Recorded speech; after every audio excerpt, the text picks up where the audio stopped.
in terms of the Pacers here, they're right now going to be a home court team in the first round of the East playoffs. Now, they got work to do to hang on to that. That's what the numbers say. Is that what your eye test and what your perception says of this Pacer team? Yes. I mean, you don't play 60-some-odd games and not be who you are. Victor Oladipo is a rising young star in this league. The system that they have in place, and that's the other thing. In the NBA, they're all great. Every player in the NBA is a great player. But 85% of the guys are system players, meaning they're going to be their best when you have a system that's catered to their strengths and their abilities. And that's what's happened here. Victor Oladipo is a perfect example of a guy. When he was drafted by Orlando, they said they were going to make him a point guard. You never want a player thinking.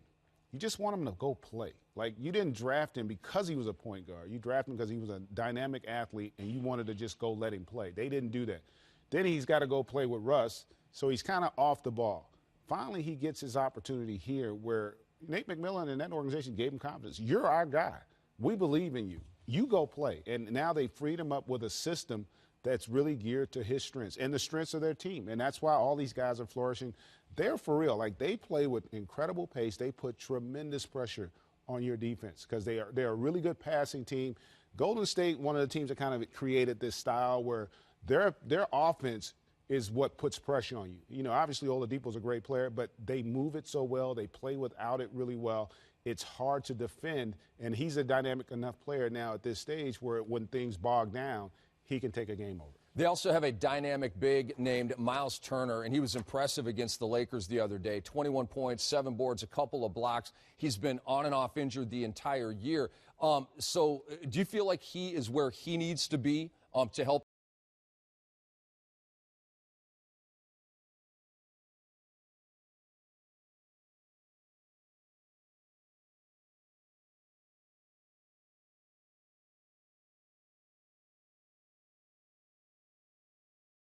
Guy, the building block that everybody assumed you would work around when Paul George leaves, and instead it's been Victor Oladipo. I think Miles Turner is the guy who gives them an opportunity to go to that next level if he plays well in the postseason.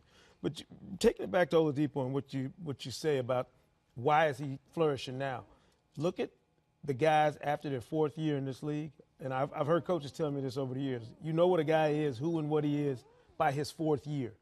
And I think Victor Oladipo is showing us that he's the player that he thought he was early in his career. Now, the guy that he is with the ball in his hand and being able to be dynamic and attack the basket and be the #1 option on offense. So I don't think you can overlook the fact that he's had 4 years in this league to groom himself to get to this point.